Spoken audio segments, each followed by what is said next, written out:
That's great. That's a great start. We did it. What's up, was everyone? Such a great rendition that it was like, I'm pretty sure this video will get a copyright violation. Oh man, sorry. I need my first copyright violation. That's how you know you're a real channel. Is when that and the Russian bots. Yeah, Russian bots. Also the porn bots, but are those also Russian porn bots? I assume. Oh my goodness, they're just doing everything. Right out the gate. Okay. Hello.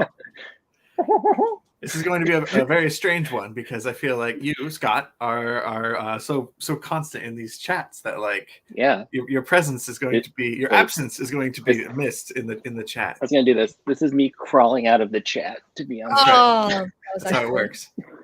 Anyone can do it. I do have to also give people in the chat who are watching right now didn't get to see earlier the Galactus StreamYard duck.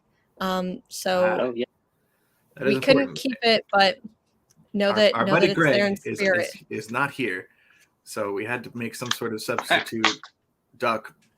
Oh, wait, he goes this way, doesn't he? The duck man. There we go. There's Galactus, Ducklactus. I'll take it. AKA Galen of Duck. Because that's how much of a nerd I am. This moment is this has very strong end of show energy right now. It's very tired and no good content. That's my plan for the show. I'm just gonna derail it right off the bat. Please. We need that. Okay. So right out the gate, we've got a new number 1 from this week that we're gonna talk about. Step by Bloody Step.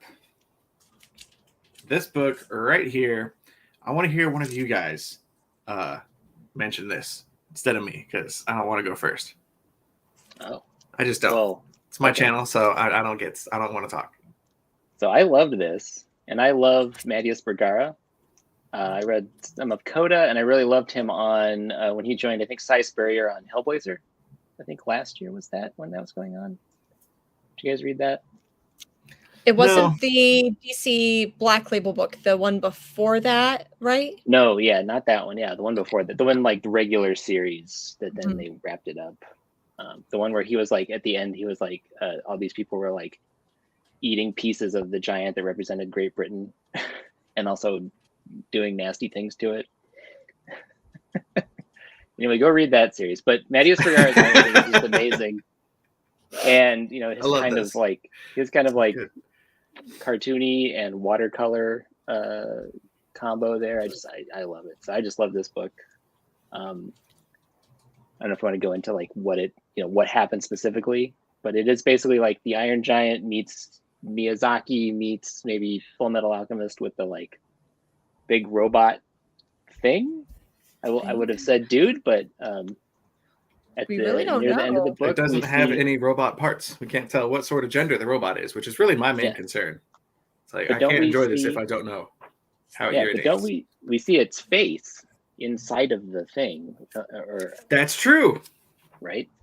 I forgot about that part. See, it's been a couple days since I read this, and my brain has already wiped it all.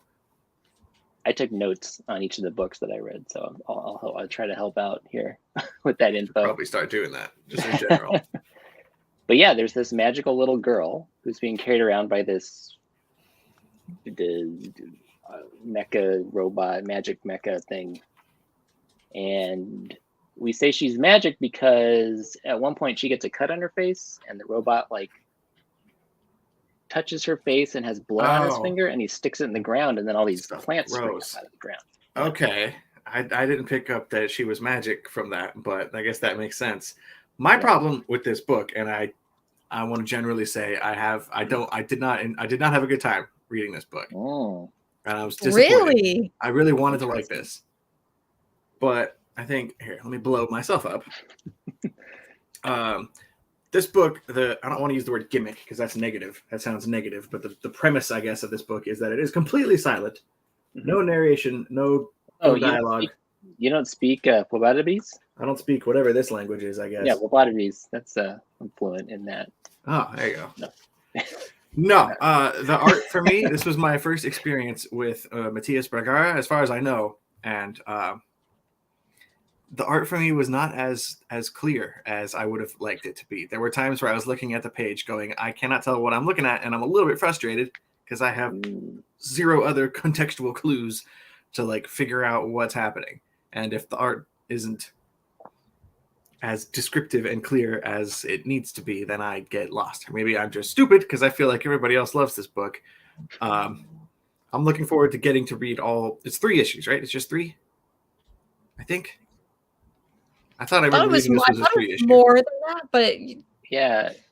Okay. Either way, I want another one to read back to back so I can hopefully piece together what's happening. Because also, as far as I can tell, this is just a robot giant carrying a little girl from point A to point B, and I don't know why or what's going to happen. Or thankfully, there were several pages in here that were just beautiful 2-page spreads, like a lot of landscapes and nature shots that really helped nail the tone and the vibe. Just like this one in general, it's not a 2-page spread at all, but just the snowy. The snowy setting of this place is really cool. And for the most part, I really liked the art. But the few times I was confused really hit me harder because there's nothing else to go off of. So if the art does not grab you in the right way, then there's not much else to go on because the writing is all plot and no dialogue. I can kind of see what you mean. So I want to say I loved this book. I thought this book was fantastic. It was like, you're right, like a Miyazaki movie. But I liked the gimmick of no talking, but I do agree, like, here's this page right here. And there's a lot, you can tell that there is a lot that's going on the page, and without there being a lot of dialogue, like, those are a lot of panels there. So I can definitely see that you almost get lost in it. But yeah, and just turning to another page, I hope I'm not panning to any spoilers, but yeah, that's what I was talking about. Yeah, there is a lot that's going on, but I love the artwork. Also reminded me of Mobius. Yes. Like when we get to areas like this. Oh yeah, don't worry about blowing me up. Boom! But when that's exactly what I was talking about. That's very pretty. Look at that. So I really liked this book, and you're right. You know, we were talking about like who was the person at the end, and it does look like it is a woman's face now that I see, but I don't know. Like I love the world building. Like looking at these guys, I think that's definitely when I'm like, yes, Mobius. And it's so like anyways, it's like art a little bit. Yeah. Mm-hmm. So I don't necessarily want it to ride completely on that, because there were moments where I got lost and maybe read it too fast, but I'm looking forward to, I want to read this again. Maybe a little bit of Descender, maybe a little bit of Miyazaki, Iron Giant, right? Lone Wolf and Cub. Like I really like it, but I do wish that there was more. Even though the whole, like, it wasn't gimmicky to me, I liked the no talking, but I do wish that there was a little bit more dialogue, or maybe some more clear moments of there being like a connection between the characters, like non-visual cues. And I got the Ian Bertram cover. Ooh, that is a pretty variant. So if it reminded you of Little Bird, that's why it also gave me those vibes as well, because of this cover particular. Alec is here just in time for people to start talking about Little Bird. Oh, you're welcome. Remember, that's his thing. I still haven't read it. It's so good. Nah. You're like, I don't trust that guy. Yeah, pretty much. No. I read, he had me read Strangers in Paradise a couple years ago. And shit. Yeah, I got a little bit into that book. I was just like, this Alec guy doesn't know what the hell he's talking about. So Scott, any takes on that? On that opinion? Strangers in Paradise? Yeah. I love Strangers in Paradise. I know I'm in the wrong. It's a classic. You're just the guy. It's just like you go in, there's a pizza, and you're like, where's the kale salad, though? I don't want this pizza bullshit. I'm basically a John's Comics with Kids. I had this conversation with him today. That like any contrary opinion you have, you're being a John. He says he calls it being a Ryan. So I guess we're two sides of the same coin. Just had to shout out my two homies in the chat. Hopefully they're still here. Otherwise, we're just preaching to nobody. Yeah. Well, somebody watch another replay, right? I'm sure. Religiously. Yeah. Tens, maybe hundreds. maybe thousands of people. Thousands of times. No, it's just them watching it over and over. Over and over. So Ryan, really quick, because I know that like out of the three of us, you probably like this book the least. Do you feel like knowing it's a limited series, you would still go for the next one, or Absolutely. are you going to pass? Okay. I'm picking up the whole thing, and I know that it's not a bad book. It's just a flaw in myself. Yeah. I will say I do have one negative thing, to Ryan's point. One thing. So if you look right here where it says 30th anniversary of Image Comics, as someone who bought the first Image Comics new, I don't like that. I don't like that it says that. That it says 30. Oh, you're like, and what that implies about how old I am, because the void is getting closer, and just I don't like that. The void is inching ever closer. That's every moment that's that my passes. That's my one negative. Well, we'll be back we'll be for 20 years when it says Image 50th, and then we'll reconvene this conversation. Spawn 1000. That's what we'll be up here talking about. The void can't come soon enough. In that case, can't do it. All right, we talked about Spawn. I gotta pull the plug and let's get to the next book. And they're never asking me back on the show. No, exactly. That's what it is. Just get the hell out. Do I have that option? Can I boot someone? Is that a you thing? I think you can. Yeah. Mm-hmm. So be on your best behavior, guys. I forgot what's next. Jennifer's in charge of the list. I thought it was Human Target. I have it in a pile. Yeah, but I know there's some I'm missing from this show. So yeah, Human Target is what we have next. Wow, is that the A cover? This is the A cover. Mm-hmm. Yeah. Whoop. Smallwood, baby. Beautiful. This book's I don't want to say secret weapon because it's obviously half of the creative team, but I like Tom King, but I like this book. I love this book because of Greg Smallwood, and the work he does in here is just makes my brain go all googly. Yeah, he's killing it for sure. However, while I do really like Human Target as a series, this has been my least favorite issue so far. Something was wrong with my brain this week because, again, just like last issue, I was just confused this whole time. I didn't really understand what was happening. There's some Martian Manhunter impersonation stuff happening here, so you're not really sure if the person you're watching talk is that person, or is that just Martian Manhunter impersonating them. Well, I think that was actually maybe something else. Once I got to the very end where they do kind of explain it, I had a little different take on that. But so my take on that was, so basically what happens in this book is we find out kind of who trained Christopher Chance. And it's this woman, Emra of Titan, which for people, and I'm not a deep Legion of Superheroes person, but I believe Saturn Girl is named Irma of Titan, because Titan is where the planet where she comes from, and she is like a psychic. That's her power, Saturn Girl. Anybody in the chat that knows about Legion of Superheroes can check me on this. There's going to be one person in the chat like, this is literally going to be like when Thor shows up or something and just like writes a Actually, the Legion of Superheroes, she's from Saturn. Just no. Paul Levitz wrote about this. But anyway, it's about her training Christopher. And then we find out that she teaches him basically how to get in somebody's head in maybe a literal way or maybe a metaphorical way and get their secrets.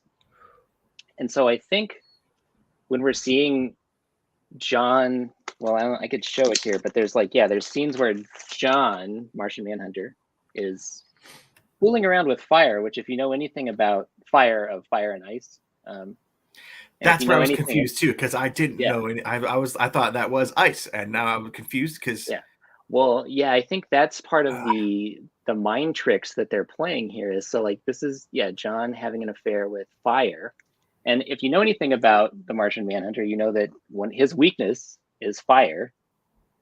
So he's having some kind of very kinky affair with fire. She's burning him a little bit and stuff. Why did no one tell me to get this? Why are you not? You should be getting it anyway. Why am I not? Even you just hang out with Mars all the time. Yeah, I can definitely tell you. There's going to be a segment on Casually Comic Sunday show that did that Martian bang. Yeah, and it's yes. Oh yeah, definitely. So I interpreted getting this. I interpreted those panels where they're sort of like splicing them together as more as like this is what I think you're talking about, Ryan. I think is this what you're sort blowing you up. There you go. I think this is what you're getting at, right? Is these sequences. Okay. Yeah. Okay. So like So the how top is going to be ice and what's his name, and then the bottom is fire and John's. Yes, exactly. And I think this is actually more of it sort of is representative of Christopher Chance getting in Martian Manhunter's head. Is how I interpreted that. I could be wrong, but it is very subtle, and it is confusing though. Because it wasn't until the very end that anything came together for me. Like while I was reading it, I was like, "What is happening?" So I can see where you would be a little confused. I'm extra confused by Tom King by default, so I normally make sure to read the previous 2 issues before reading the current one instead of just 1 issue like I normally do. I have a special rule for Tom King. I need twice the reinforcements from my brain.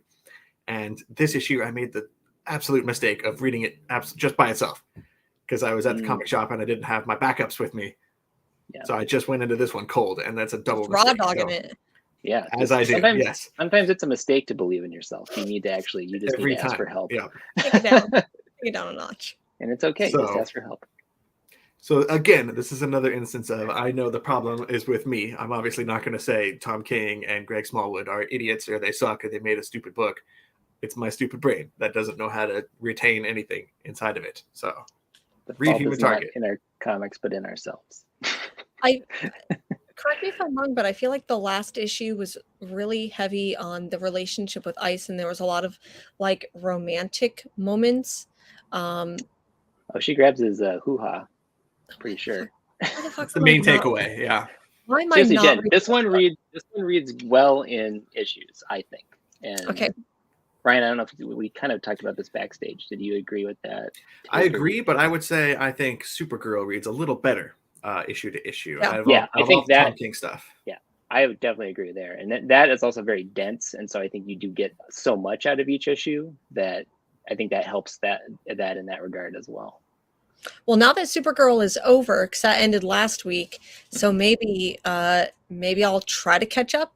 I think Books with Pictures has most of the like back issues that I'm missing. So I will say, and this is maybe like in the news segment, I did see Greg Smallwood tweeted about after the next issue, they're going on hiatus for about 5 months. That's true. You may have an opportunity shortly to just get the trade.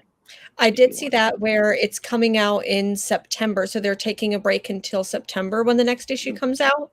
Yeah, and then I think they said that issues 1 through 5 or issues 1 through 6 are going to be collected in trade like a week or two before the next one comes out.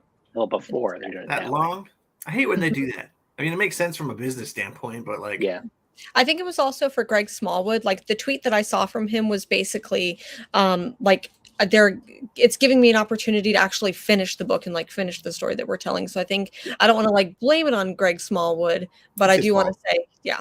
We're going to get John Romita Jr. to do a fill-in issue to give him time. As an artist, it takes a long ass time to make a page of comics. I've been working on an 8-page story for like months, and I don't do it full time. And just get faster. What are you doing right now? I mean, like, yeah, what the hell? You can't complain about Rob Liefeld's art and then be like, "Hey, Greg Smallwood, hurry it up a little bit." Yeah, what the hell? What's with the delay? Come on. Everybody needs to be as fast as Kirby and make it look like better than Kirby, though. Better than Kirby. What did he ever do? Only 10 pages a day, or something. So that's Human Target. That's a good book. People should be reading it, regardless of how dumb I might be. You're not dumb. Thanks. Yeah, I know. Nobody on the show ever tells you that. I'm here to tell you that you're not dumb. That's good. That's the reason we brought him on. Built me up. Yeah. Okay. Does everybody else have Department of Truth next? I have Kingjira. Yeah, Kingjira is next. You guys are doing that next. Yeah. I'm so pissed I didn't order this. Yeah. I got the variant. Ah. And I have I don't want to spoil a later segment, but I have something to say about the variant. So.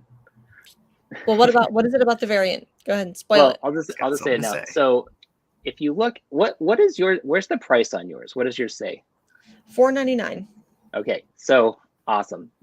So my book here, the variant that I got with like a VHS looking cover, can't find the price anywhere.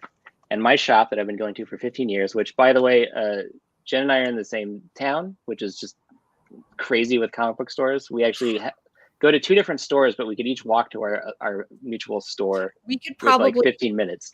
Yeah, we could probably within like I'm a slow walker, so probably within an hour I could walk to 4 comic book stores. Yeah, and it's crazy. But like at my store, the guy couldn't find the price, and so he was like $3.99.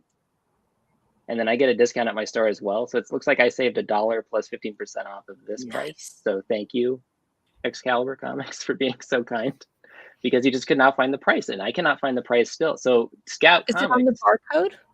No, on the barcode it says like 00111. So unless it's $1.11. Well, then you got ripped off, my friend. Then I got ripped off. Now I want some money back. Oh my god! Just look at that back cover. Oh, yeah, I'm so pissed I didn't read this. So Scout, get your shit together. Wow. Or people are going to be giving away your comic book. And there isn't like, I mean, there's a lot of stuff on the cover. Like there isn't anywhere on the cover that you can see it. No, I expected like a faux price tag, like, one of the gun price tag things. Yeah, something, nothing. That's a good catch. Yeah, because $4.99 on mine. Yeah. So do you want to like run down what happened? I just want to talk about the cover and the price. That's all I'm sure. Sure, yeah. So this book. Oh, sorry. No, go ahead. Was it incredible? It makes me sad that this is a one shot, because it was so fun. And like Scout has done a couple of other books that are just fun one shots, like Mullet Cop was a blessing, and like it's just that weird artwork. And I love our big monster boy here, who's like literally the whole plot is like getting some pizza. Yeah, this is by Marco Fontanelli. Nilly did the whole thing. I think he even colored it, I think. But yeah, it's Kingjira, who wears boxer shorts and a crown. I'm so pissed. So he's our kaiju king. He wanted some pizza, and then this mean old general fed him a giant pizza with the help of a scientist. And I think the scientist felt bad about it. And then I love that I'm getting this description of it from you guys instead of actually reading it. This is. Do you want us to not spoil it for you? Please, like the more you can do this, the better. Because I'll forget it, first of all, and second of all, this is hilarious. But they make a giant pizza, and it shrinks Kingjira down, and then Kingjira goes to monster prison. But he does get nothing. He gets endless pizza in monster prison, it looks like. So that's cool. Yeah, there's that stuff, and he's got radiation breath. The artwork is just it. Yeah. You get lost in it, and it's this really incredible dynamic between like the actual art and what's going on and the words. Like I just imagine, like I'm not an artist whatsoever, but I imagine the words, like getting those straight would just be the hardest thing. I mean, granted, even if it's like digital, it was a lot of fun, and it is for the most part a wordless book. Like there's no dialogue in it. So it's step by bloody step is what you're saying. It's basically the same book. I would be curious, Ryan, too, because you kind of had some difficulty following step by bloody step, because I do, and I understand that because it is a little bit dense. If you read this one and just see if like maybe, because I do feel like the clarity of it is amazing for being a silent book. Yeah, because there's for the like max maybe 4 or 5 panels, where the other one had like 6 panels the majority of the pages. And Bergara is using a lot of inset panels like Mignola does, where they're doing like the aspect to aspect thing to like show like mood or whatever. Whereas this is very it's like usually 3-tiered, one panel all the way across. I don't know about you. I don't know about you, Scott, but when I was reading this, the artwork reminded me a little bit of Barry Windsor Smith. I could see that in some of the line work. Yeah, I think maybe like the kinetic artwork. I don't know if I'm saying that right, because to me, like that makes it move without it actually moving. Yeah, I think there's a little like it's maybe like him or even a little Jeff Darrow with the like really fine detailed line work to create all this texture and movement. Yeah, I could definitely see stuff like that. If you're talking about Is it Snow Angels? It was a Comixology original. I read the first one personally. I read the first one and it didn't blow me away. So I'm just like, I'm not going to buy the trade. I'd be a good trade. Anyways, I think if you can get it, please pick up Kingjira. Maybe because it might inspire them to do more. Yeah. I really want more of Kingjira. And I would also say, if you like this, you should check out Gut Ghost by Enzo Garza. Oh yeah, I need to check that out. You've mentioned that to me. Similar. And I want to see more by Marco Fontanilli. Yeah, for sure. And try to get this cover because you might save money because your store will be baffled by it. So yeah, I'm gonna go to that shop maybe Sunday. Excalibur. Well, I think I got the last one of these. So. Oh shoot! Sorry. I'll go to that shop. Get a deal. Come on down. We'll buy you a close enough, right? I could make it happen. Yeah, sort of. Okay, now back to books without Godzilla. I thought you were going to be like, okay, now back to books that Jennifer's not on. Yeah, now let's get you out of here. Yeah. That's not how that works. Now I'm the odd one out, I think, for the next one. Exactly. Yeah. That's true. That's true. I'll resume my role in the chat, shit posting and making dumb jokes. Please. Your presence is missed. We got Department of Truth up next. Number 16? Number 16. This book is old enough to drive now. Ooh. Barely legal. You made it weird. Sorry. You'd never make anything weird, but now you made it weird. Okay, never. So I'm not my brand. You mentioned earlier that there were male penises in this book. Not female, not to be confused with the female brand, but male brand. OG now I'm looking. Pee-pee. I'm flipping through, just trying to find it. This book, so for those of you who don't know what Department of Truth is, it's basically a book about this department in the U.S. government, like clandestine, kind of like X-Files, where they go and they try to not necessarily solve, but influence people who have started believing in conspiracy theories so much that the power ends up making the conspiracy theory true. So like each issue has become like a monster of the week type episode where like they go through each conspiracy theory, and this one's about MK Ultra, which is about the government using drugs in like the hippie era in order to mind control people.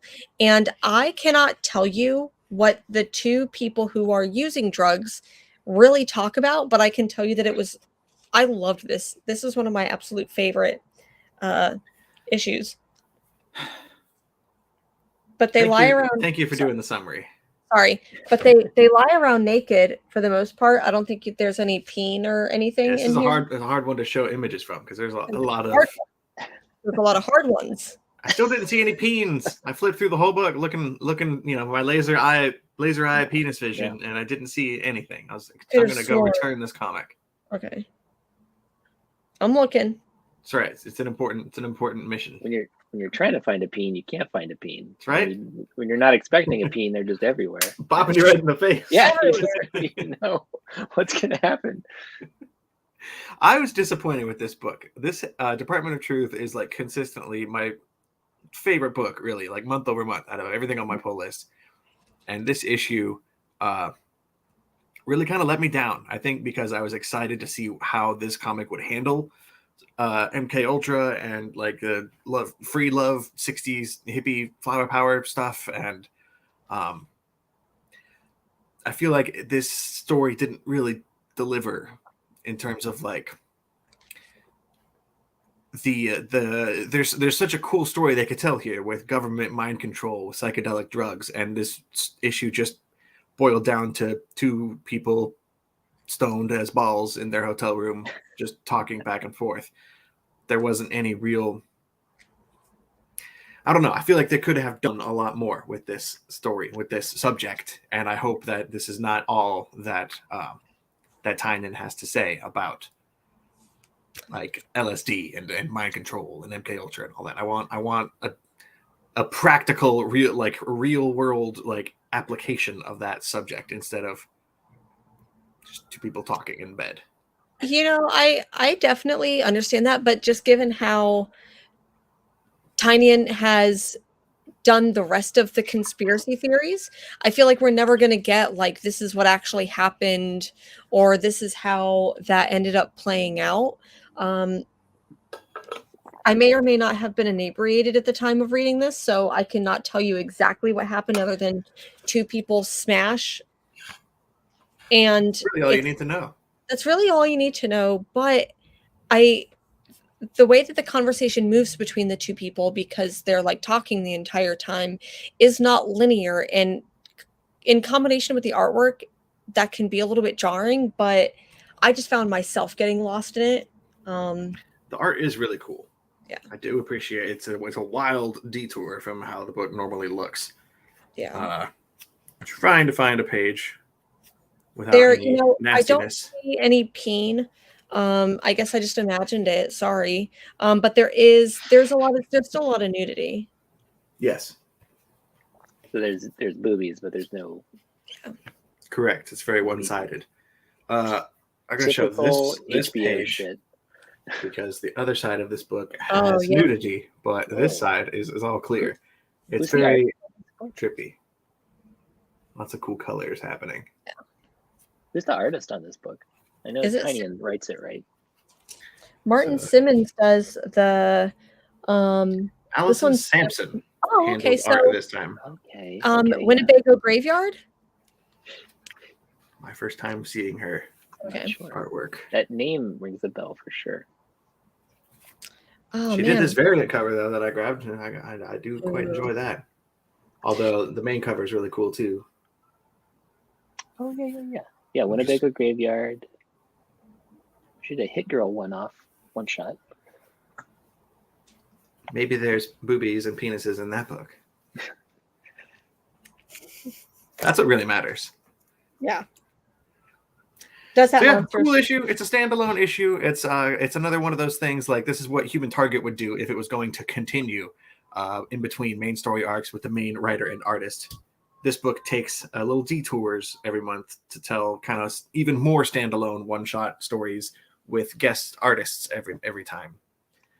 So I appreciate that, but I don't know. This one didn't feel like it added a whole lot to the overall ongoing mystery of the book. I agree. I do wish that they would get back to that because I feel like they've obviously like veered. At the end, there is a little bit of like, okay, we're going to continue that. But I hope that they wrap that up soon. But as someone who loves conspiracy theories, and I really hope that I love conspiracy theories in a healthy way if someone can do that, I really do love this book a lot. Same. Is this a book?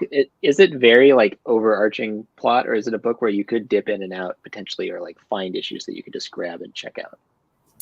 No, even though it's to me like getting very like episodical, I think that having read maybe not even linearly, I don't think that you could. If you picked up this book, I don't think that you would enjoy the rest of it. Okay, because I know the X-Files, like sometimes you could like dip in, but maybe you wouldn't know who the cigarette smoking man was, and that might enhance, or but you could still like watch Mulder chase some weird sewer monster. Yeah. I think if you were to pick up any random issue of this book off the shelf, I think you would have a better chance of understanding everything if you happen to grab one of these sort of standalone, one-shot sort of issues. Yeah. This is the third one in a row now. So I think next month, maybe the month after, we're going to get back to the main story, but you'd have a best shot with I know issue 6 and 7 were the first time they did that. Those are my favorites. That was all UFOs and Men in Black and like really creepy alien stuff, which I enjoy. That's cool.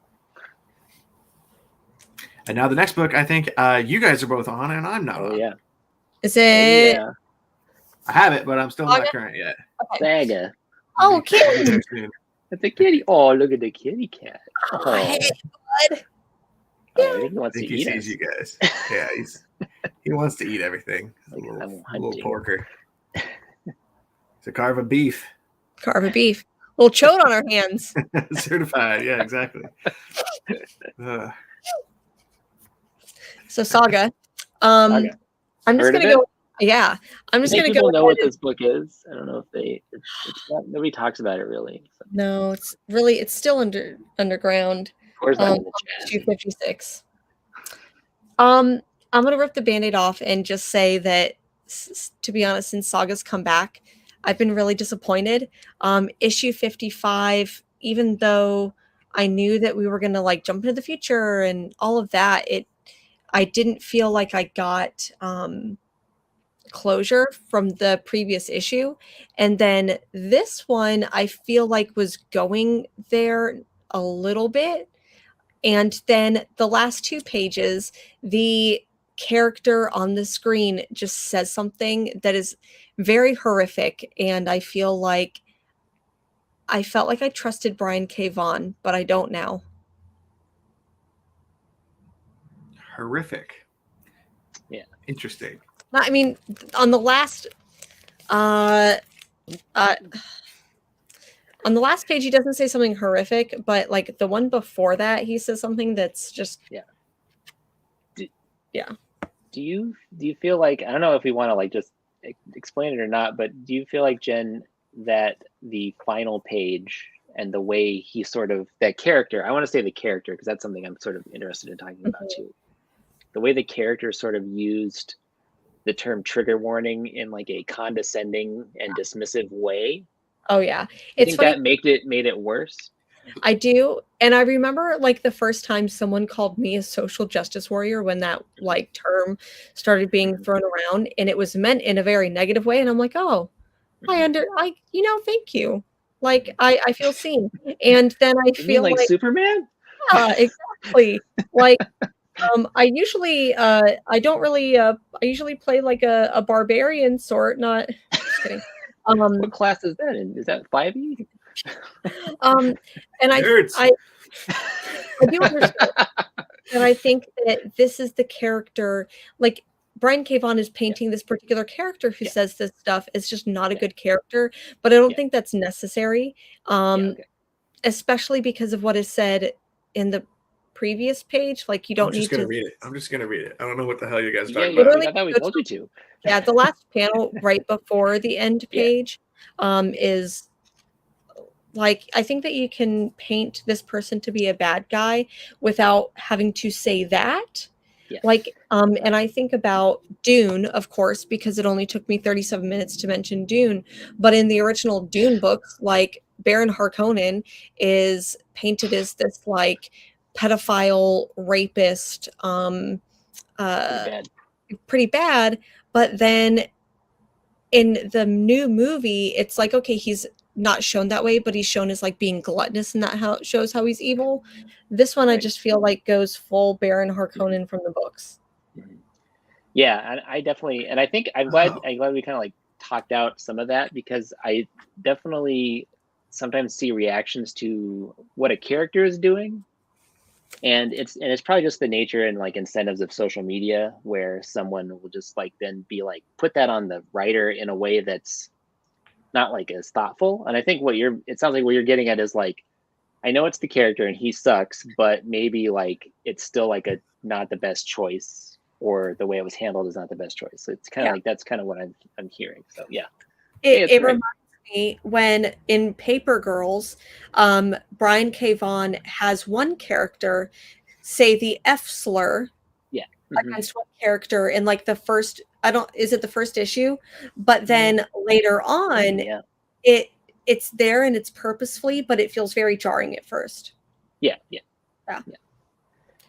And I guess like also maybe to zoom out more, like what happens in the book is Alana and co with Bombazine. I'm very intrigued by Bombazine, if only from a visual standpoint, staples, but they encountered some pirates. One of the pirates is a reef person who has big like caribou antlers.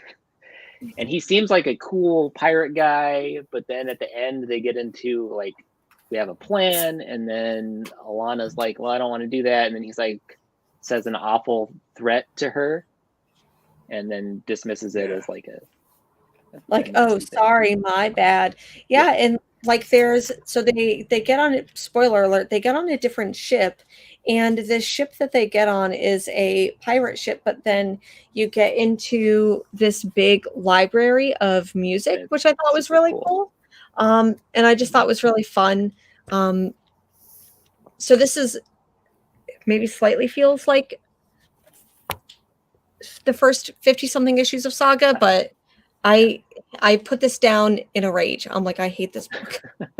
I do want to mention one other part of it that I thought was great, and I think speaks to Fiona Staples as a talent or as a skilled craftsperson.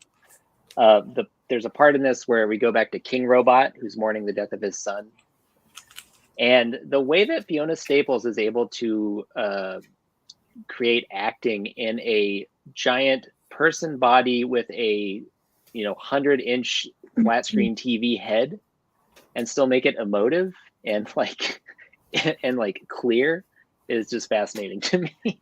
So just I laughed out loud when I saw that guy for the first time, because I just binged the first hardcover of Saga the other day, and Prince Robot has been a constant character pretty much the whole time, and then he goes back to talk to his dad, and you turn the page, and he's just the most ridiculous, oversized flat screen TV. It's like something out of South Park. It really felt almost like uncomfortably weird in this book that's already pretty uncomfortably weird. So I enjoyed that. And again, I'm nowhere near any of these people that we're talking about, like artistically, but like knowing what it's like to just draw a human emoting that way, to draw like the most insane looking human or whatever, and then have it work, that's just beyond, like, that's just another level. So I think please appreciate Fiona Staples. And one thing that I love with her artwork is the way that she can draw backgrounds so subtly.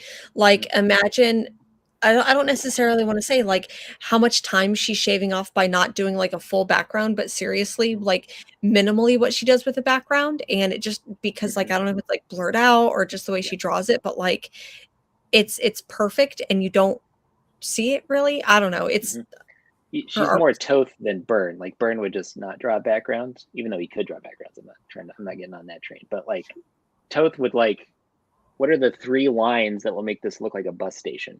And Fiona Staples, I think, is able to do the same thing. Like you're saying, like she'll make an arc and then 2 lines that look exactly right. And you're like, oh, it's like an airport, it's like a crowded mall, because she's just making the right choices. So yeah, definitely. Getting some like art theory tonight. I'm digging it. I'm trying to bring the art appreciation into it. That's new. That's my contribution. That's the thing. If you can't bring the microphone duck, then I know I couldn't. Sorry, Greg. No microphone duck. This is better. Okay. Sorry, Greg. If you're still here. I wished I had a fake beard. I was literally like, if I had a fake beard and I could just put a hat on, I just show up and out. Yep. It wouldn't fool, maybe it only fool like 2 people. Maybe. Yeah. Right. Like, Greg's here. What's going on? I didn't even send him the invite. But somehow he made it. Okay, we have 2 more. I thought it was just 1 more. 1 more. Okay, we're cruising right along today. I think so. I think 1 more. I've got 1 more. Okay. Yes. I'm not on this one. Okay, you're not on this one? No, I read the first issue, but I did not pick this up. I think it was an oversight because I believe this was delayed. So this is just this is just comicking in that way they do, where like, when's it coming out? I don't know. How about like 3 months? Yeah, like 3 months. I was very I just didn't feel happy with the first issue, and maybe it's because a lot of other stuff came out that week, and I've been so impressed with every other Rom-V book, and Radio Apocalypse #1 did not hit me the way every first issue with Rom-V did, but the second issue I think more than made up for that, to be completely honest. Can I throw a wrench into your glass house or something? Some sort of destructive metaphor? I finally read These Savage Shores. Okay. And did you not? I like These Savage Shores, but I love blue and green is my absolute favorite. Okay, These Savage Shores was a big disappointment for me, honestly. I've heard a lot of people. I still really like it. Yeah, but didn't care for it. Well, what I'm glad about I the didn't. Savage? What? What about what about Radio Apocalypse? This book I really like. Okay. I went and read issue 1 right before, as I do, and then thankfully for this book, you have to, because it's been so long. I don't remember, and I get this book crossed a lot with What's the Furthest Place from Here, because they're both like music apocalypse stories. That came out they both came out the same week as well. Of course. One is way more John Hughes hipster book though. Yeah. There's it's weird how you can have two books that are so similar but also completely different at the same time. Yeah. I went through this time and I actually made a point to listen to the songs that are referenced throughout the issue. Like he tells you to right at the beginning, like use your streaming service of choice and go listen to the song. But the funny thing, go to your record collection, as one does. Exactly. Yeah. If you're on that ship in Saga, go to your record collection. No, if you're me, you use Spotify because music is whatever. Music is music. But issue 2, I noticed they pulled out a record from Neil Young. And I went to go to Spotify, and then I remembered because of that whole Joe Rogan thing, like homeboy pulled out of Spotify. Let's say his name. And it just hit me that like these characters in this apocalypse, because they had physical media, are able to continue to listen to the thing they want, whereas those of us who use digital are screwed. And that kind of just made me think about the whole comicsology thing too, and just like, oh boy, yeah. I'm just miserable over here is pretty much how that went. So I still haven't heard Neil Young. I almost heard my first Neil Young song yesterday, and then You've never heard Neil Young? I don't think I have. If I have, I didn't realize. I'm sure you have. I'm sure it's been in something you've seen. But give me a sample. One of you guys do some like karaoke for me. There's Heart of Gold. Like there's Keep on Rocking in the Free World. That's okay. Yeah. I'm not saying that's the one you should start. I've seen a car commercial in that song, but you've heard it though. Yeah, it's basically, you're right. It is kind of like it's boomer car commercial vibes. Yeah, everything gets ruined by commercials. I mean, it happens. It comes for everyone. Like no one is safe. No artist is safe unless you just hermit your stuff away. Like just But it was a cool book. I liked it. Apparently, John is done with Radio Apocalypse. Wow. He says, which isn't a I surprise. need to know why. I call that pulling a John. He's done. He's done with this book. I liked it. I liked it a lot. I really appreciated how this second issue just completely told a different story. Like it was like you jump away from the cast that you mostly jump away. I guess there's flashes, but it takes place in a different part of this world, and then helps to build the setting, which I liked. The first one I do think was also very emotional, but this one is like pulled at my like heartstrings a lot more, especially towards the end. I think I didn't go back and read the first one before reading this one, but I felt like even the art was more impactful, or maybe told the story better, whether that was the colors in it. The colors feel very different to me. But I felt like it was a little bit of a very different story. I remember it being very, it's an Adnan RK, I think is the artist. Is that Adnan? Mm-hmm. Anand. Mm-hmm. Anand, yeah. Very like, not like exactly Brendan McCarthy, if anybody's familiar with Brendan McCarthy. He's a very psychedelic, like he's a British artist. He worked with Grant Morrison, I think, on a few things. He also did some work on Mad Max Fury Road. Some of the character designs, and I think he did a comic, like a prequel. Yeah,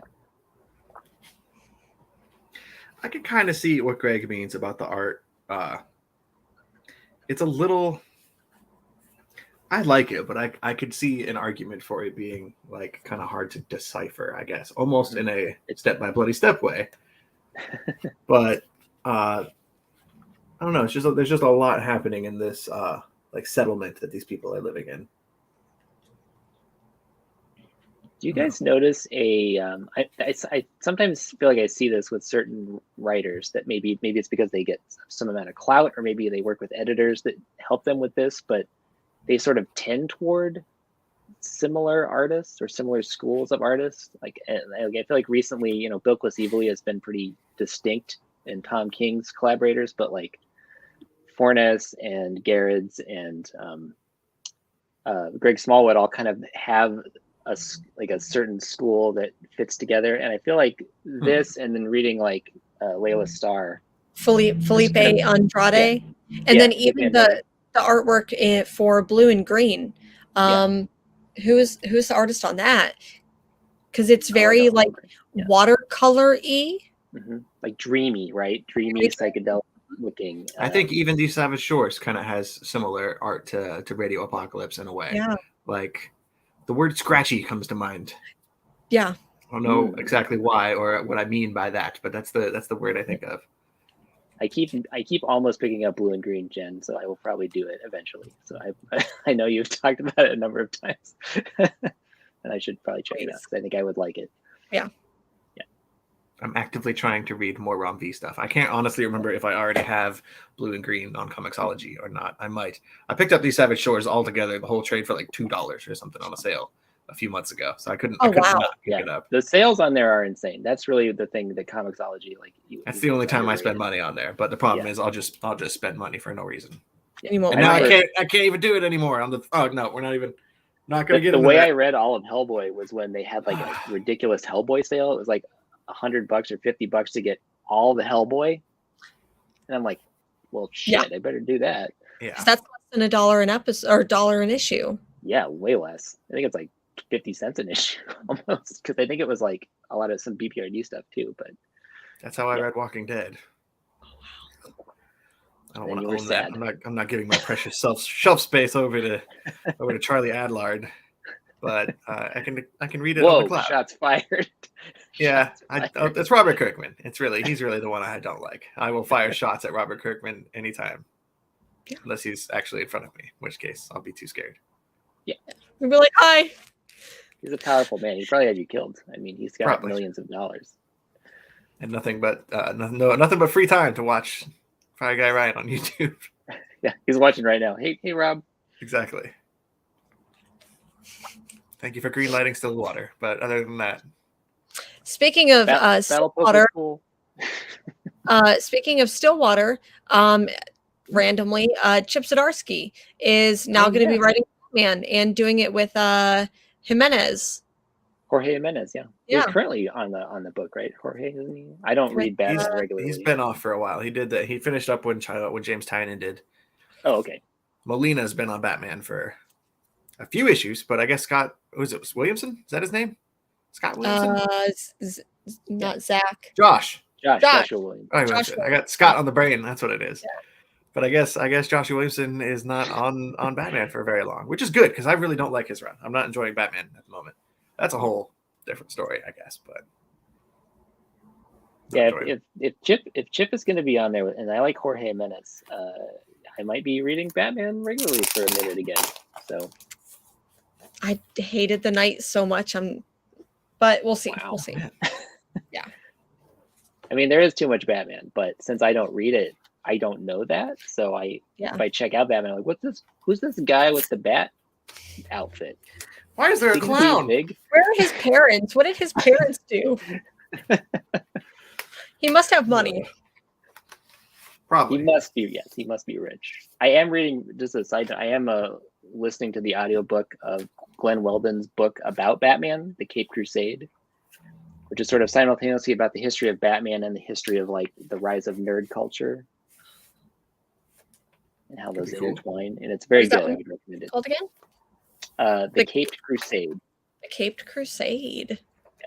Makes sense. And Glenn Weldon also wrote a book about Superman, which I'll probably read after this. But he's great. He's an NPR guy. Meanwhile, I've just been listening to old episodes of the Ryan Stegman podcast where they bash Chip Zdarsky relentlessly, and it's quite fun. Wow. Damn. Everybody's mean. I mean, I think that's his thing, though. Like people just. It's a joke. Yeah, obviously they love him, but it's funny. Yeah, it's hilarious. I know. I saw like David Harper tweeted about it. He's like, well, unfortunately, it looks like Chip will be writing Batman. What's wrong with you, DC Comics? Yeah. Does that mean he's done with Daredevil? Because I thought he was relaunching Daredevil with new #1. Is he going to do both? Don't get ahead of ourselves here, because that's my guy. See, Greg's over here with his Batman life. I'm the Daredevil stan, and I'm like, please don't take away a very good run that's been going on, because We've had a lot of success though, Daredevil fans. Like we're on a pretty good roll. Even, and I mean, I'm not even gonna shit on Andy Diggle. That was fine. That was fine. Didn't really remember it, but it was okay. But we got Bendis, Brubaker, Wade, Zdarsky. Pretty good run. I'll give you that. Okay. Even though I haven't read most of those, I'll give you that. Yeah. Well, the Somni Wade stuff, just because Chris Somni, which I have a Batman over here. This is Chris Somni Batman sketch. Love Chris Somni. I need to go back and read that. But yeah, Greg's read the Cape Crusade. Yeah. Huh? Greg has read the Cape Crusade. Oh. Can I make these? Can I click on? He would. I'll do it. Power. I'll do it. I have the power. I will. It is a great book. Yes, it's excellent. If it's a Batman book, of course I'll read it. Probably don't have that many spirit books out there. All right. So what do you guys think for favorite cover? Which I did not pick. I spoiled it already. I got my art and my pick of the week. And I didn't grab a cover. Okay. Mine is. I already kind of spoiled it, but Kingjira, because it's a cool cover. I was kind of leaning that way anyway, but then when I remembered that this cover essentially saved me $1 on the book because the price doesn't exist on the cover. I was like, well, I kind of have to pick this because you owe that book. It actually saved me money. When has a comic ever saved you money? Anyone? And I'm not saying you got a quarter bin book is not saving you money because there's a reason it's in the quarter bin. This book was gonna be $4.99 and I got it for $3.99. So that's mine. I'm gonna say my cover of the week. I picked up 4 covers for Ghost Rider, 4 different variant covers for Ghost Rider. However, only 4. But I think that my cover of the week is going to be the Ian Bertram Step by Bloody Step. Yeah, sick. Love that. Mm-hmm. Ryan, what do you got? I did have while you're looking, Ryan, I did have a runner-up, which was this cover of Bolero, because also my store is so cool because Wyatt Kennedy went into my store and signed the book. And did Wyatt go into BWP, Jennifer? He did, because maybe about half an hour after I got home from going to Books with Pictures, Nick sent me a message and he was like, hey, the writer of Bolero came in and signed a whole bunch of copies. Do you want to come back and exchange them? And I'm like, no, I'll just buy another one. So I'm like, please hold one for me. I'm going to buy another one. Just shut up and take my money. Jen will drive by Books with Pictures and just throw $20 out the window at the store. Yeah, it's true. I'll have a day off and I'll be like, oh, I think Blue Star on that side is open. Let's go to Blue Star. Or hey, let's go to Double Dragon. And Books with Pictures is just a couple blocks from here. Weird.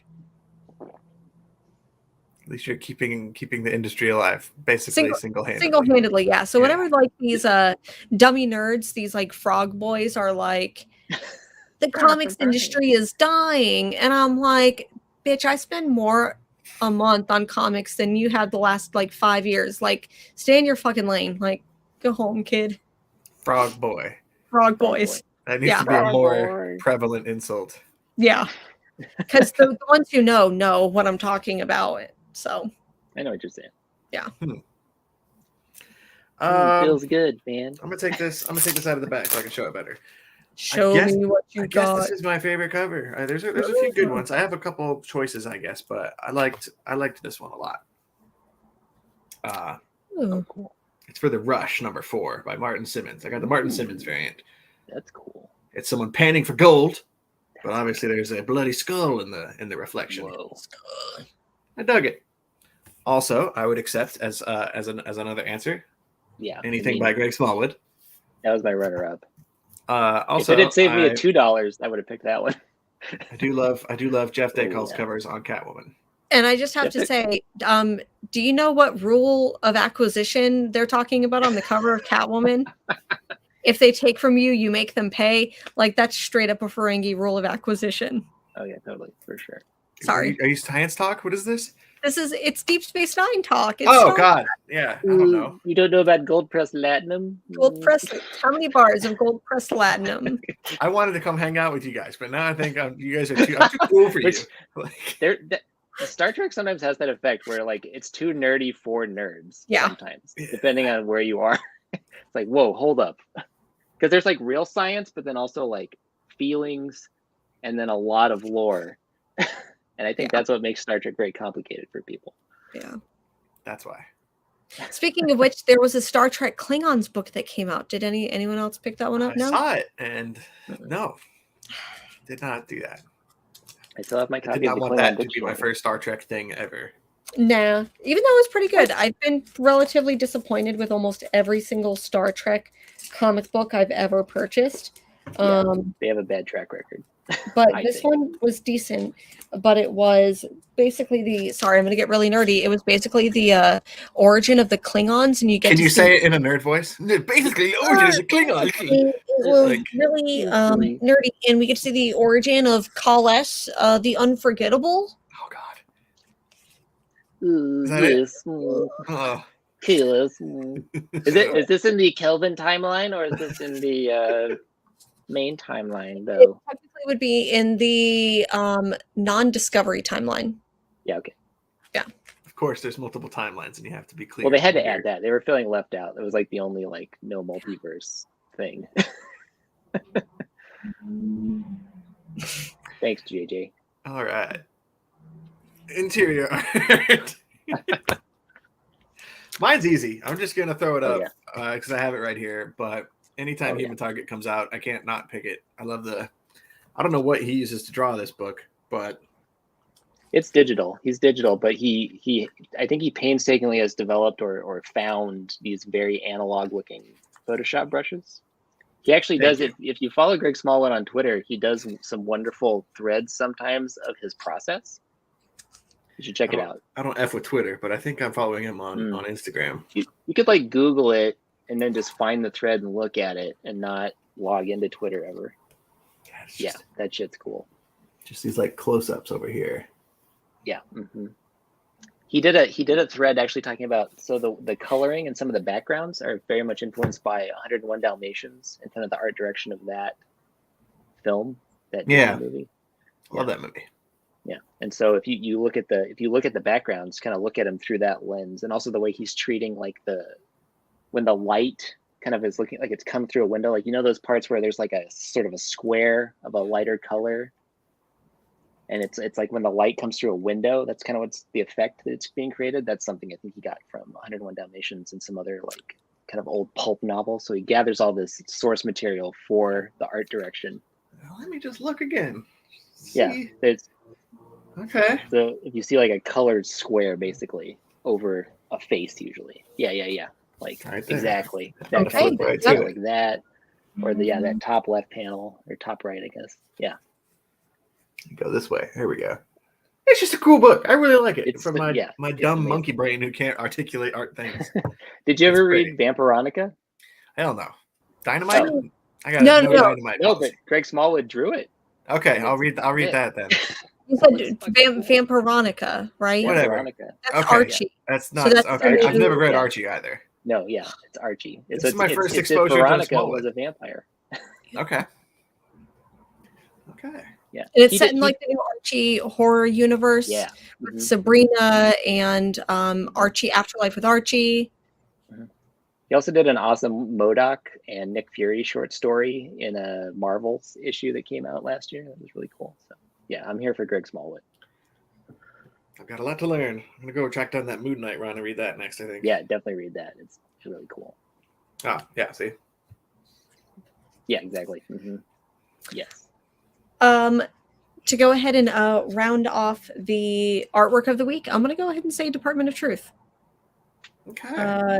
Because it was trippy, and I tripped into it and just fell and got lost for a little bit, and I really enjoyed it, and I thought it went really, really well with the artwork. So. Yeah, I think I said Step by Bloody Step. You probably could have told, if you saw it earlier in the show, me talking about this, you could probably tell this is my favorite, because I was just like basically making out with the pages as I was talking about them. That's why Jen buys 2 copies. Sometimes exactly. triples. Triple's the safest. Exactly. But you wouldn't know because you haven't got to season 2 yet. I just watched that I haven't one. got there yet. No, I need to. I can watch that single sketch like 1,000 times and never get tired of it. Like, oh my God. Scott, I know like we're going off on a tangent, but what has been your favorite sketch so far from season 1 of I Think You Should Leave? What's your favorite and a least favorite contender? Oh, man. See, there were ones earlier that I can't remember. There was one about like they were at a party and they're talking about something. The Lions? Or like in the circus? They're playing a game? I can't remember now. I'd have to go. Now I need to rewatch the other ones that I watched. They didn't like stick in my brain as well. But I mean, they were funny every time. But it's such a weird. I love how much time they spend on a dumb idea. That's the thing I love the most about that show. That's like my favorite kind of comedy. Is like let's spend a week like blocking the shots and lighting and costuming this stupid ass fart joke that we're gonna do, or something like that. Yeah, I love that. It's genius. Is the hot dog car in that season? Yeah. Yep. That might be my favorite. I know these people's names better than my own grandmother's name. I did like in the episode I just watched. My favorite thing was the honk of your horny bit because that's just. Yep. That's just. I was losing it. Aubrey kept kind of like. And she's great, but I'm not one of those guys that's like my wife doesn't get it. Like she's correct. I love my wife. Yeah, I love my wife, and she's right. That's dumb. You'd be clogging a few cans if you had my wife. So it's not about her. There's a sketch in the second season that yes, yep. I love it. Good show. It's a great show. We need to talk about it every week. Yeah. And no matter how often we do it, nobody will watch it. No one listens to us. Yeah. Honk if you've watched I Think You Should Leave on Netflix in the chat. Thank you. I need that. Honk at us. Honk at us. Did we do pick of the week? Did everybody do the picks? No.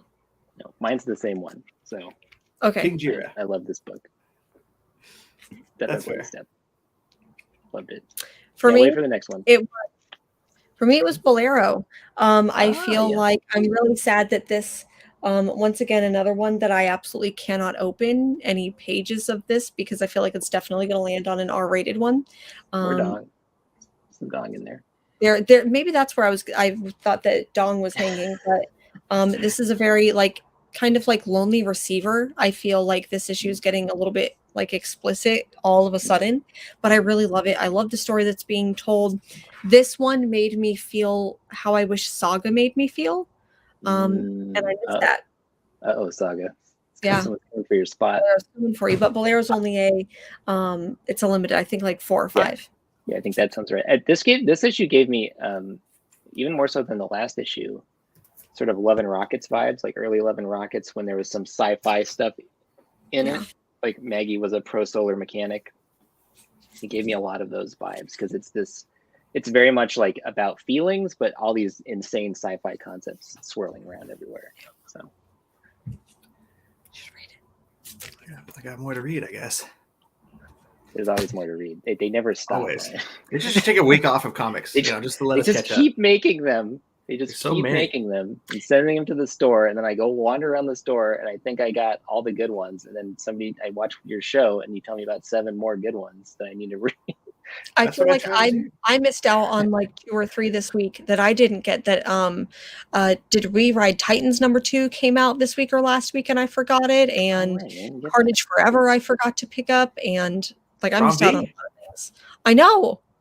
I'm I don't know why I didn't pre-order it. You can have mine. No, you can't actually. It's pretty good. I'm going to keep it. Okay. My pick of the week, I'm probably going to say is The Rush, #4. But I want to make sure and mention how surprised I was with Ghost Rider. Ooh, yeah. This book was really cool. I've never read Ghost Rider before. I've read maybe the first trade of the original Ghost Rider way back when, in the 70s or whatever. The 70s, the Johnny Blaze era. Way back in the golden age of comics, as it's known. Yeah. But I've never really dabbled in any other Ghost Rider stuff. And it's a character that I've always thought was kind of lame and stupid, and why would I bother? But I wanted to make sure and get on it because it's a new #1, and I was really impressed with it. So who's on that book? I like that. Who's the team on that one? Benjamin Percy and Smith. That's what the art says. So I'm going to open that Smith, and get an action. There's only like a couple of those. Just one Smith. It was art I'm not familiar with, I think. Kevin Smith. He's just going to be one of those ones where they do the freaking credits right in the middle or something. Oh yeah, I hate that crap. Just like give it at the beginning or at the end. Stanley presents it in a box in the corner like we've been doing since the beginning of time, and just get it. Just let us know the truth. Corey Smith. Yeah. Did you get Corey Smith? Okay. Did you get the Scotty Young variant? I did. So I got 1. Two. So that's the Momoko. Oh hell yeah! And then nice. 3. I got the Scotty Young. Yeah, that's my guy. And then 4th, the X1 variant. Okay. Oh yeah, that's cool. Ryan, what is the rush about? I know that you kind of touched on it. It's a tough one to explain. Okay. It really reminds me of Deadwood on HBO. I don't know if you've seen that show, but if you like Deadwood, I think The Rush will be very much your speed. It is super. It is very much a period piece, so everybody talks different, a little old timey dialogue. But it is about a mother who is trying to track down her teenage son who ran off to go dig for gold, basically. And when she gets to this town, it's basically I don't want to say taken over, but everybody in this town is basically has their own rickety, ramshackle gold digging operation. Most of them suck, and everyone is pretty much dying and starving and poor and broke, and they're all kind of. I think there's a curse or something. Everyone is driven to hunt for gold, to the ends of their life, and she just doesn't care, and she's just trying to track down her kid, and it's got this very spooky, atmospheric kind of vibe that really speaks to me. Nice. Ryan, did you? I'm sorry. No, I was just gonna say I like that. Yeah, that sounds cool. Did you read? And I apologize because my cat actually ripped the cover of this. But this is a trade, so my heart's not too broken about it. Okay. And it's weird because this is what the cover looks like with it. Anyways, did you read this one, Black Stars Above? Because I feel not necessarily that it has a similar premise, but it's set. I don't know. It's Lovecraftian, but set in Sold. The Canadian. I can tell by the little Cthulhu back there. All I need to hear. Yeah, exactly. Yeah. I feel if you like The Rush, you would like Black Stars Above. What publisher is that? Vault. Cool. I will accept it. Cyclopean structures. Exactly. That's the key. It's a key word. What does that even mean? Exactly. It means you don't know what it means. Yeah, it's I don't know. But no, it's a good week for books. I had a pretty good stack. Since it's the last new comic book day of February, I'm going to be taking some time this week to film and edit my top 5 favorite comics of February video. That should be coming out. This is my stack someday. Can I give a special shout out too? I've been reading Black Hammer Reborn, and Caitlin Yarsky is back. Yeah. Which I think Malachi Ward was on it, which he was great, but I really liked Caitlin's work on that. So this has been really good. I agree, and her covers on the books have been great. I can't recall if she has been doing all of them. I think she's done most of the covers, yeah. If not all, but yeah. Very weird. It was another book I was confused going into it, and then they explained it on the first page. Oh, okay, I know what's going on. Thank you, Jeff Lemire. I still haven't tried Black Hammer. John, get after it. I know you're. Yeah. With your luck or your track record, you'll probably end up hating Black Hammer. Oh, John's Comics with Kids, as I say, because he loves it, so you'll probably hate it. That's before I publicly voice an opinion on something, I make sure to check how he feels about it, and then I do the opposite unless it's lost. At least you're not I haven't seen a hammer in 3 issues. This is bullshit. That's right. You're not judging it on unfair terms. As long as you're all these hammers are normal hammers. Yeah, This is a pink hammer and an orange hammer. I don't see any. This is BS. The show has officially gone off the rails. Yes. Thanks a lot, Scott. Yeah, that's what you get. You shouldn't have let this weirdo crawl out of the chat and be on your show. That's all right. Everyone else is picking up the slack, which is appreciated. Scott, for those of you who don't know who you are, I mean, like, we know you. I mean, I know you because like we like we're friends, we hang out. But like, what do? You have a channel. I've started a channel. I am mostly it's challenges that Greg has put forward, Greg and Cole.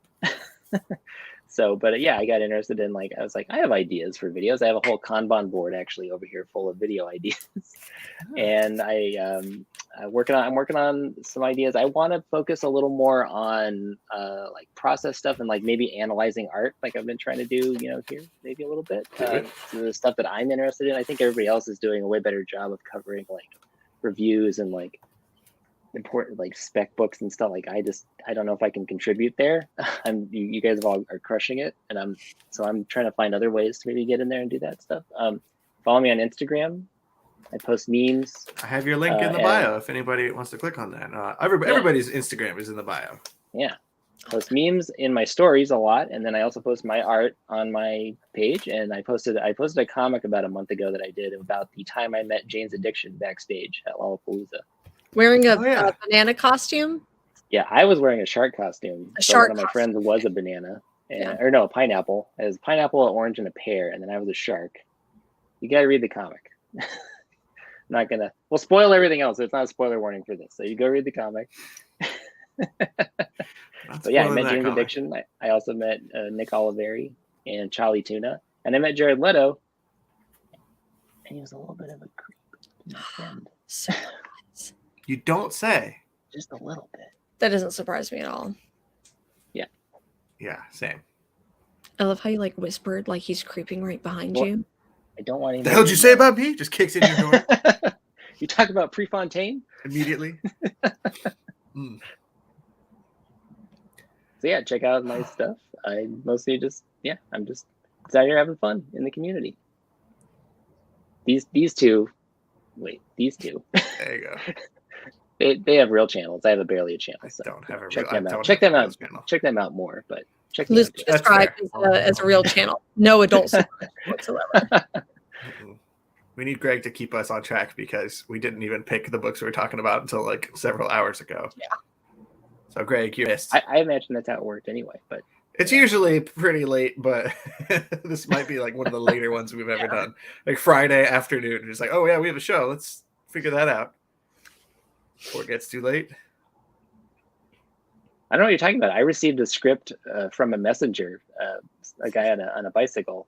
A full script. That wasn't from you guys? I thought that was pretty well. I thought you guys sent that over. No, I only carrier pigeons. Oh, okay. Wow. Weird. All right, I'm going to hit the end button. This is getting too long. You guys are fools for hanging out so long. All 12 of you. Go do something better with your lives. Thank you for being here on a Friday night. Yeah, thanks. Friday. Bye. Oh, she had to do one last reference. I did.